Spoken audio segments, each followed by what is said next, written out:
Hello dear students, welcome to miracle classes. आज हम इस वीडियो में class 10th CBSE geography social science का सेक्शन ज्योग्राफी उसका chapter number 2 forest and wildlife resources discuss करने जा रहे हैं। इस पूरे चैप्टर को हम 2 वीडियो में डिस्कस करेंगे। फर्स्ट वीडियो जिसमें हम डिस्कस करें और सेकेंड वीडियो में हम इसका सेकेंड पार्ट डिस्कस करेंगे। तो स्टार्ट करते हैं। इस पूरे वीडियो में सबसे पहले हम डिस्कस करेंगे फ्लोरा एंड फ्यूना। ये 2 वर्ड फ्लोरा एंड फ्यूना आपने भी सुने होंगे। और इस चैप्टर के सबसे पहले हेडिंग में पैराग्राफ में फ्लोरा एंड फ्यूना 2 वर्ड आए हैं। इसका हम टेक्निकल मीनिंग हम देख लेते हैं कि फ्लोरा जो है, flora the term flora related to the all plant life. जितने भी प्लांट्स हैं, जितने भी प्लांट लाइफ हैं, उनसे रिलेटेड प्लांट से रिलेटेड जो भी लाइफ है उनसे उसको क्या बोलते हैं एक वर्ड में फ्लोरा। और फ्यूना जो है, the term fauna represent all animal life. Flora जो है वो प्लांट से रिलेटेड है और फ्यूना जो है वो एनिमल लाइफ जो है उनसे रिलेटेड है। Flora and fauna. अब इसके बाद हम देखते हैं बायोडाइवर्सिटी। बायोडाइवर्सिटी क्या होती है? बायोडाइवर्सिटी की डेफिनेशन देखते हैं। Biodiversity is the degree of variation of life form within a given ecosystem और on an entire planet there are millions of living organism on planet earth. All these living organism include men are interdependent on each other. इसका मतलब ये हुआ कि biodiversity जो है, biodiversity वो क्या है? एक वेरिएशन जो लाइफ है, लाइफ एक पर्टिकुलर एरिया रीजन या किसी कंट्री में जो भी वेराइटीज़ ऑफ स्पीसीज है, मान लो पेड़ पौधों की प्रजातियां हो गई, इंसानों की बात हो गई, साथ में जो एनिमल्स हैं उनकी बात हो गई, जो कीड़े मकोड़े जो उनकी बात हो गई, किसी भी तरह का जो जीव है, फूलों के वेराइटीज़ की बात हो गई, पेड़ों के वेराइटीज़ की बात हो गई, हर एक चीज़ की वेराइटीज़ ऑफ स्पीसीज जो हैं वो साथ ही साथ मेन ये सब एक साथ कंबाइंड रूप से जो है वो एक साथ रहते हैं और इंटरडिपेंडेंट है। इंटरडिपेंडेंट का मतलब है कि हम जो हैं वो नेचर पे डिपेंडेंट हैं। हम नेचर, हर एक जीव, हर एक जो ह्यूमन बीइंग है या फिर जो भी अपन लिविंग थिंग्स मान लें, लिविंग ऑर्गेनिज्म मान लें, वो सारा डिपेंडेंट किस पे है? इसी अपने अर्थ पे, इसी पूरा जो नेचर है उस पर हम डिपेंडेंट हैं। तो इसी को इंक्लूडिंग रूप में बोलते हैं बायोडाइवर्सिटी। बायो मतलब होता है जीव और डाइवर्सिटी मतलब वेराइटी, जिनमें बहुत ज़्यादा वेराइटीज़ हो। बायोडाइवर्सिटी को अगर अपन वर्ड के एकदम तो बायो का मतलब क्या होता है? जो जीव है वो, और डाइवर्सिटी का मतलब क्या हुआ? अलग अलग। बायोडाइवर्सिटी अलग अलग होते हुए भी हम एक साथ इसी पूरे नेचर पे डिपेंडेंट हैं, इंटरडिपेंडेंट हैं हम। All this living organism including man are interdependent on each other. हम जो हैं इंडिपेंडेंट कह सकते हैं, वो है नेचर के साथ। तो बायोडाइवर्सिटी की डेफिनेशन के अगर रूप में बोला जाए तो biodiversity is the degree of variation of life form within a given ecosystem और on entire planet. There are millions of living organism on planet of earth. All these living organism including man are interdependent on earth. देखिए, अगर देखिए, ये देखिए, animals हो गए, birds हो गई, वेराइटी ऑफ ट्रीज, देखिए मंकी, पैरेट, बहुत सारा, ये सब जो मिलके इस पूरे को क्या बोलते हैं हम? Bio, also including human being. इन सब को हम क्या बोलेंगे? बायोडाइवर्सिटी। ये सब एक जगह जो है इन्हें बोलते हैं biodiversities. Variety of species, variety of all living organisms. अब बात करते हैं इंडिया की। India is the one of the world's richest country in the term of its vast area of the biological diversity. Different variety of forest and wildlife resources are found in India based on International Union for Conservation of Nature and Natural Resources। एक institution है IUCN, उसके according India में India में world की सबसे ज़्यादा biodiversities जो है वो है, बायोडाइवर्सिटी मतलब डाइवर्सिटी ऑफ स्पीसीज, और बायोडाइवर्सिटी जो है वास्ट रूप में इंडिया में है।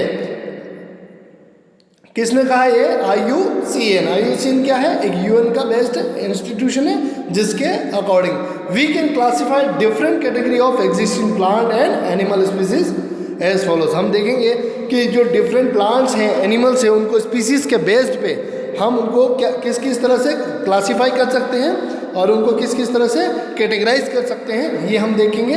तो इंडिया जो है वर्ल्ड का रिचेस्ट कंट्री है, किसमें? कौन से टर्म है? बायोलॉजिकल डाइवर्सिटी में। इंडिया जो है बायोलॉजिकल डाइवर्सिटी में रिचेस्ट कंट्री है वर्ल्ड की। और हम अब इसको कैटेगराइज करते हैं स्पीसीज को। फर्स्ट देखेंगे नॉर्मल स्पीसीज। नॉर्मल स्पीसीज क्या होती है? Species whose population level are considered to be normal for their survival such as cattle, sal, pine और एडेंटिटी। नॉर्मल स्पीसीज क्या होती है? नॉर्मल प्रजातियाँ, जो सामान्य प्रजातियाँ जिसे कहेंगे, तो नॉर्मल या सामान्य प्रजातियाँ वो होती है जो हमें आसपास देखने को मिलती है और जो हमारी लाइफ के साथ कहीं ना कहीं अटैच्ड है, जिन्हें हम अपनी डेली लाइफ में कहीं ना कहीं कई बार हमने देखा होगा और जिनसे हम कनेक्ट रहते हैं। ये देखिए आप, ये है नॉर्मल स्पीसीज। ये सारी जो भी स्पीसीज हैं, हर एक, ये सब क्या है? Normal species. नॉर्मली हमको ये सारी प्रजातियां देखने को मिल जाती है हमारी लाइफ में, तो इन्हें बोलेंगे नॉर्मल। कैटेगराइज किया गया स्पीसीज, जितने भी स्पीसीज हैं उनको अलग अलग कैटेगरी में डिवाइड किया गया है। और उसकी सबसे पहले कैटेगरी हम देख रहे हैं कि नॉर्मल स्पीसीज क्या होती है। अब हम देखते हैं endangered species. Endangered species, these species are in the danger of existence. For example, species are black buck, crocodile, Indian wild ass, Indian rhino, lion-tailed mosquitoes and sangay bro entered here in the Manipur etc. ये endangered का मतलब हो गया कि कुछ ऐसी प्रजातियाँ, कुछ ऐसे जीवों की ऐसी प्रजातियाँ जो क्या हैं? खतरे में हैं। endangered का मतलब क्या हो गया? जो खतरे की कगार में है, जो अब जिनके ऊपर अब खतरा मंडरा रहा है, वो सारी। ये देखिए कौन कौन सी? इंडियन वाइल्ड आस, इंडियन रोहिनो, ब्लैक बक, क्रोकोडाइल, ये जो सारी स्पीसीज हैं ये क्या है? इंडेंजर्ड है। इंडेंजर्ड स्पीसीज जो क्या है? जिनके ऊपर डेंजर एग्जिस्ट है, यानी खतरा उनके ऊपर है कि वो अब खत्म होने वाली। क्योंकि अपन ने देखा बायोडाइवर्सिटी में क्या है कि बहुत सारी स्पीसीज, जैसे जैसे ह्यूमन का इंटरफेरेंस बढ़ता जाता है फॉरेस्ट एरिया में, वैसे वैसे जो वाइल्ड लाइफ है वो उस पर कहीं ना कहीं नेगेटिव इफेक्ट डालता है। फिर हम देखेंगे vulnerable species. These are species whose population has decline to the level that it is likely to move into the endangered category in the near future. मतलब ये कौन सी स्पीसीज है? उस पॉपुलेशन क्या है? डिक्लाइन हो रही है धीरे धीरे, जिसका पॉपुलेशन लेवल क्या हो रहा है? धीरे धीरे कम हो रहा है। और धीरे धीरे ये किसकी तरफ बढ़ रही है? इंडेंजर्ड, जो खतरा उत्पन्न होने वाली प्रजातियां हैं उनकी तरफ, जो मतलब खत्म होने की कगार वाली जो प्रजातियां हैं उनकी तरफ ये धीरे धीरे बढ़ रही है। क्योंकि इनका जो नंबर ऑफ स्पीसीज हैं या नंबर ऑफ कैटेगरीज हैं वो क्या हो रही है? धीरे धीरे कम हो रही है। तो ये धीरे धीरे डेंजर बढ़ रही है। देखिए क्या क्या है? ये नियर फ्यूचर, आने वाले भविष्य में क्या है? ये खतरे के निशान पर पहुंच गए। अब इन प्रजातियों पर क्या है? खतरा उत्पन्न हो गया है। Decline in the same manner blue ship हम देखेंगे, ब्लू शिप और एलिफेंट और गैंगेटिक डॉल्फिन, ये ऐसी प्रजातियां हैं, ऐसी स्पीसीज हैं जो अब क्या है? धीरे धीरे जिनको क्या हो रहा है? जिनकी संख्या जो है, जिनका पॉपुलेशन जो है वो धीरे धीरे क्या हो रही है? कम हो रही है। इनको बोलते हैं वल्नरेबल स्पीसीज। फोर्थ नंबर की जो कैटेगरी है उनको बोलेंगे, ये हम सारी कैटेगरीज पढ़ रहे हैं स्पीसीज की। Rare species, species with a small population may move into the endangered और vulnerable category if the negative factor affecting them continue operate. The examples of such species are the Himalaya brown bear, wild Arctic buffaloes, desert fox and hornbill. Rare species का मतलब है कि जो बहुत कम कहीं ना कहीं देखने को मिलती है, जो बहुत कम, विद ए स्मॉल पॉपुलेशन, मान लो बहुत ही कम संख्या में, बहुत ही कम संख्या में ये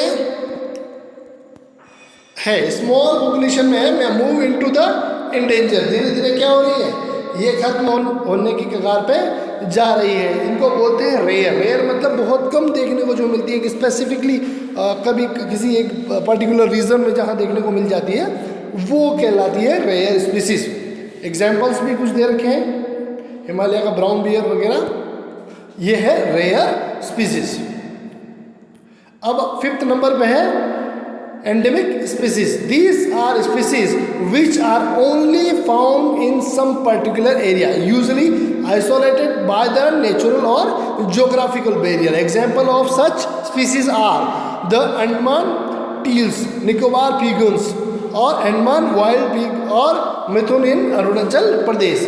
एंडेमिक स्पीसीज का मतलब हो गया कि कुछ ऐसी स्पीसीज जो एक पर्टिकुलर कहाँ पे, रीजन में, किसी एक विशेष क्षेत्र में पाई जाती है, किसी एक विशेष एरिया में जो स्पीसीज मिलती है, उनको बोलते हैं एंडेमिक स्पीसीज। जो एक पर्टिकुलर किसी एक एरिया में पाई जाती है, उनको बोलते हैं एंडेमिक स्पीसीज। यानी अगर नॉर्थ की तरफ मिलेगी या फिर साउथ की तरफ ही मिलती है, उनको बोलते हैं आर्कटिक जो है वहाँ पे, या फिर अंडमान निकोबार की तरफ जो मिलता है स्पीसीज पाई जाती है, वो सारी स्पीसीज क्या कहलाती है, एंडेमिक स्पीसीज। जो केवल एक पर्टिकुलर रीजन में, जो एक पर्टिकुलर एरिया में क्या होती है, मिलती है या वहाँ पाई जाती है, इसको क्या बोलते हैं, एंडेमिक स्पीसीज। अब देखते हैं 6 नंबर का, extinct species. These species may be extinct from a local area, region, country, continent और entire earth। एग्जाम्पल दे रखे हैं, एसिटिक चीता, पिंक्स हेड डक। देखो एक्सटिंक्ट स्पीसीज हो गया जो क्या कहाँ पे एग्जिस्ट करती है, केवल from a local area, region, country और continent of the entire earth. जो किसी लोकल एरिया से, यानी किसी एक पर्टिकुलर रीजन से पूरे विश्व में पाई जाती है, पूरे विश्व में वो जाती है। ये हो गया एसिटिक चीता, पिंक हेड और डक। Thank you guys. बाकी का जो इस लेसन का सेकेंड वीडियो में हम डिस्कस करेंगे, आधा जो रह गया है, हाफ पार्ट जो इस लेसन का रह गया, वो हम सेकेंड वीडियो में डिस्कस करने वाले हैं। Thank you guys.